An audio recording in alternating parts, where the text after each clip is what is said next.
Hello friends, swing trading stock कसे select करावे? तर आजकालच्या धावपळीच्या जीवनामध्ये आपण बघत असतो की आपल्याला वेळ नसतो, त्यासाठी आपण स्विंग ट्रेडिंगकडे वळतो. तर त्यामध्ये फर्स्ट फॅक्टर आहे ॲक्टिव्ह मार्केट सेक्टर. आपण आधी बघितले पाहिजे मार्केटमध्ये कोणतं सेक्टर ॲक्टिव्ह आहे. त्यानंतर आपण एक ट्रेडिंग बास्केट बनवली पाहिजे की कोणकोणते सेक्टर ॲक्टिव्ह आहे आणि त्यामधील स्टॉक कोणकोणते आहे ते आपण सिलेक्ट करून बास्केट केली पाहिजे. थर्ड आहे रिस्क रिवॉर्ड रेशो.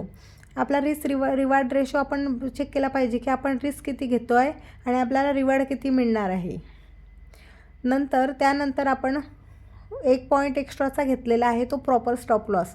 तर आपण जो स्टॉप लॉस लावलेला आहे त्याला आपण स्ट्रिक्ट स्टॉप लॉस म्हणून काम केलं पाहिजे.